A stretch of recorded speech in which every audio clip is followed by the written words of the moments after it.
continuing on with the First Punic War. We have now the Romans with their navy that's now able to start defeating some of the Carthaginian navy throughout the whole Mediterranean Sea. They're also able to use that navy to send troops from Italy to Sicily, where most of the land battles during the war are fought. And so you've got the war basically being its 23-year-long war throughout the Mediterranean Sea and on Sicily itself, okay, between Rome and Carthage. And again, Hamilcar Barca is the leading Carthaginian general, and he's leading the Carthaginian mercenary forces on the island of Sicily. And as you can see, the Romans actually begin to conquer most of Sicily throughout over time.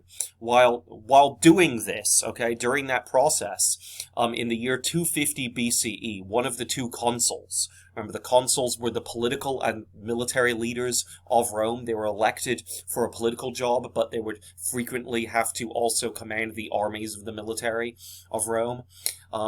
And so Attilius Regulus was one of those two consuls elected for the year 250. And he led an army of 2 legions, meaning 10,000 men, to Sicily. And he did relatively well at first. And then Hamilcar Barca outsmarted him in a battle and actually was able to defeat most of the Roman army, but more importantly, capture Attilius Regulus. And while they were talking after he had been captured, Attilius Regulus was forced by Hamilcar Barca to swear that he would go to the Roman Senate and address the Senate about the war, okay? Because Carthage wants to end this war. It's been going on at this point in the year 250 for about 14 years, okay, 264 to 250, okay? And Carthage kind of wants to end the war. They're beginning to spend a lot of money on their mercenaries, and they're realizing that their navy isn't winning every single battle anymore.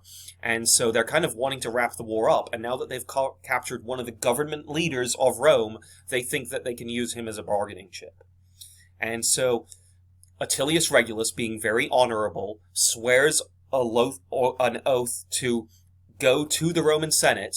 Okay, he swears that he will do so honorably, and tells the Carthaginian government he will go to the Roman government and Roman Senate and tell them what Carthage wants him to say. And Carthage wants him to say that Carthage is kind of extending a peace offering to Rome and to end the war. Okay?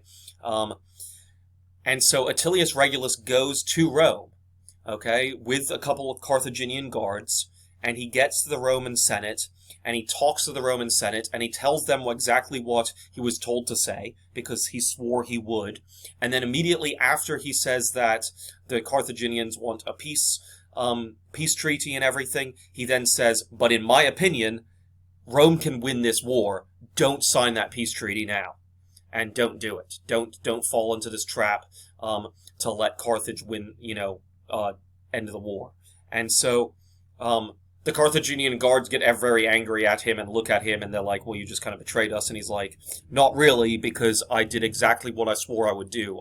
I said that I would tell the government of Rome, my Senate, that what you were offering, I never said that I would endorse it or not.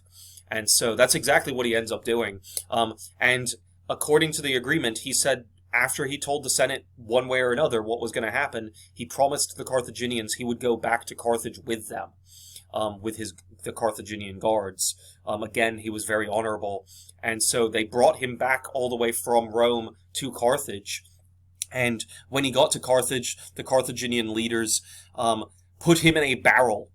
As you can see right here, a big barrel filled with spikes. All the spikes were on the inside, pointing inwards, and they kind of leaned it over, where he kind of got stabbed a little bit by some of the spikes, and then they pushed it down a hill.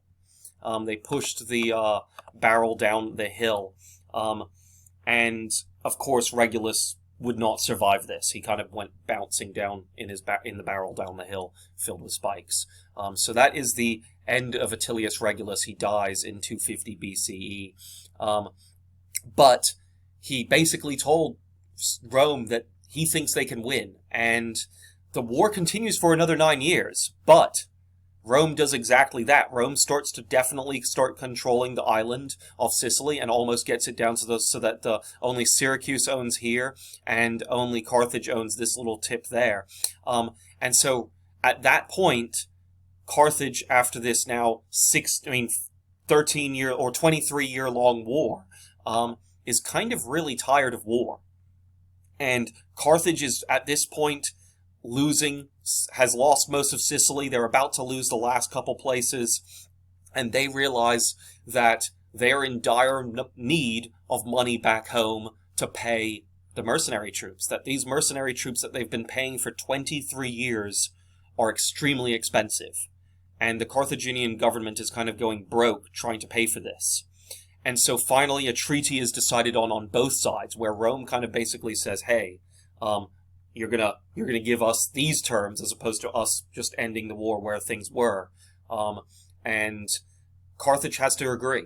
And so a treaty ends the war in 241 BCE, and Rome will gain control of all of Sicily. All of Sicily will become Roman, and it will become its first province, Rome's first province. And as you can see right here, the island of Sicily, except for Syracuse, it still kind of gets to remain its own Greek colony.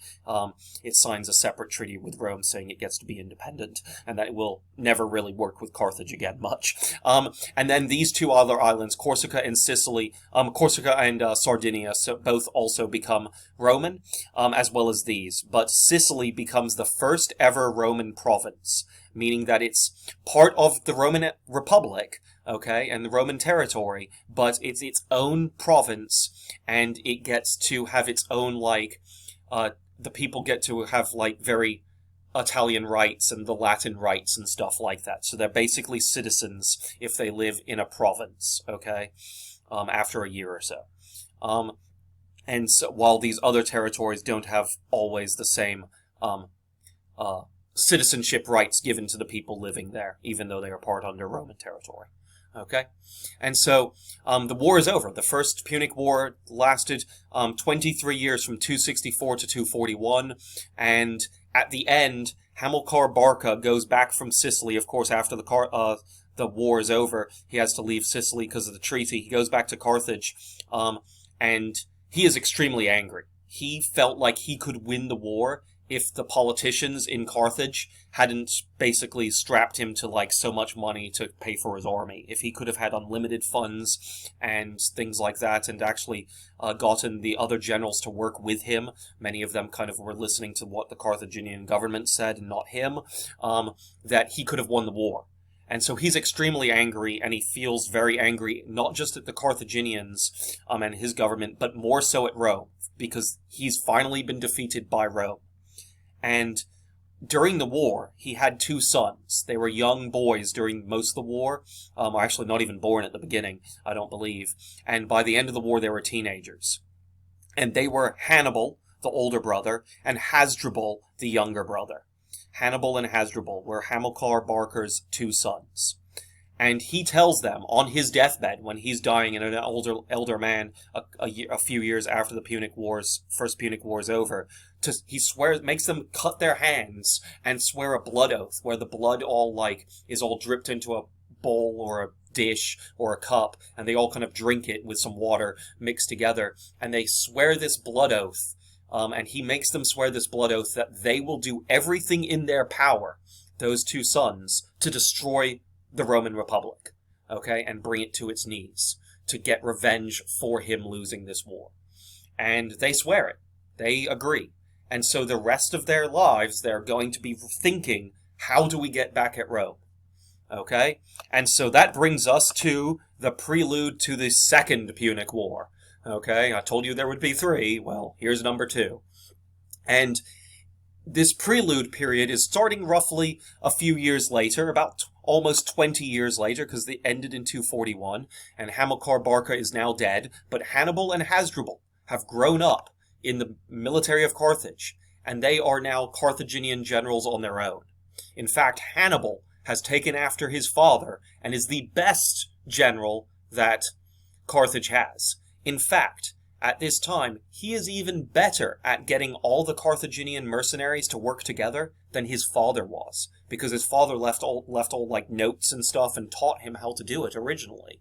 And so Hannibal has now learned from his father and even exceeded those expectations. And so he's still planning to take on Rome. Well, we've got a very important new area to talk about, and that is right here, Hispania. Okay, Hispania, which is present-day Spain, okay, as well as Portugal, right here. Portugal would be here, Spain would be the rest, okay? Those are the countries today there. Well, at this time, as you can see, as well as at the end of the war, Rome started getting some influence here, and Carthage had controlled this area, and this kind of was just not claimed by anyone. Random tribe people and stuff living out there. And so Spain kind of is now being slowly conquered by more and more Carthaginian powers. This map doesn't show the little pink area that it should for the Romans, okay? And this whole area, okay, this whole area of Spain right here, okay, is called the Iberian Peninsula. That is the name geographically given to Spain.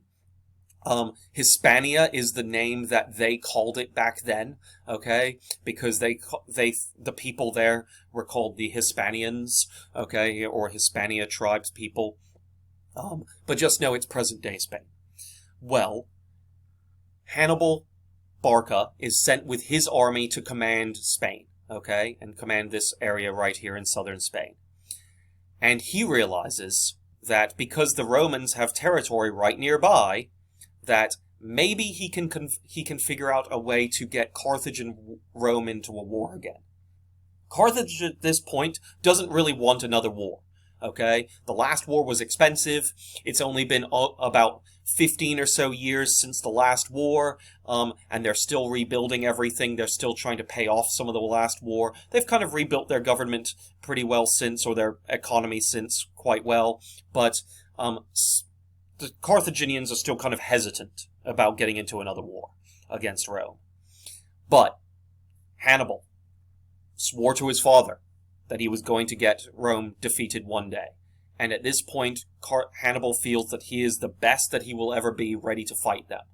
And so he comes up with a plan on the Ebro River. And the Ebro River is actually this area where it goes between the white and the brown area on this. The Ebro River kind of follows all the way from the sea here all the way along here, okay? And it's this border between where the Romans kind of have some territory here and the Carthaginians here. And so it's the Rome-Carthage border in Spain. And you can see it right here. It's actually better right there. Well, there is this city called Saguntum. It is a Spanish city run by the Hispanian people, okay, the Hispanian tribes people. It is independent. It is not part of Rome. It is not part of Carthage, okay? And it's south of the Ebro River. The Ebro River is right here, okay? And so you've got the Carthaginians kind of looking at Saguntum, and Hannibal is got his armies here, and he looks at Saguntum and he thinks about attacking the Romans here. And he realizes that if he invades Rome, his government, the Carthaginians, are going to get him in trouble. They're going to say, no, you shouldn't have done that. You're in trouble. And kick him out of the military. So he has to come up with a plan to make the Romans attack him. And so what he does is he takes his army and attacks the city of Saguntum. Okay? He attacks the city of Saguntum, and he knows that Saguntum will send letters to the Romans living nearby for help. And that's exactly what he's planning for. That's what he hopes. Because they're an ally of Rome, even though they're not part of Rome. Saguntum is allied with Rome. And so he attacks the city of Saguntum. And when he attacks Saguntum from his territory, the Romans get letters from the city of Saguntum and send an army across the river. Which means they're on the way to go and help Saguntum. And right when that happens, that means it is a declaration of war because the border has been breached by the Romans. And so Hannibal Barca uses that plan and that ruse to basically trick the Romans into declaring war on the Carthaginians. He didn't have to. He basically provoked it, but the Romans were tricked into doing so. And so when the Roman army marches to Saguntum from this area, and it's the entire army in this area marches this way, Hannibal only has a few of his men here, and is his brother fighting there. However, Hannibal himself takes his men and go up through this way. And so Hannibal Barca leads his men across the Ebro River, start taking over all of this area, and then quickly start moving this way over the Alps with his massive, massive army into Gaul first, which is southern France, and then he goes over the Alps mountains here with his army, and our plan is to go from over the Alps mountains as a surprise, because no one's going to cross mountains, right, to invade Italy. And that's what Italy has always banked on, and the Romans have always banked on. If you scope out here, these mountains protect the rest of Italy, and people would be crazy to send an army over the mountains to attack Italy. Well, Hannibal's just crazy enough to do so, and he leads his army over the mountains to attack Italy. And first over the Pyrenees Mountains here, and then over the Alps here. And Rome has no idea that he's doing this. Rome is completely surprised.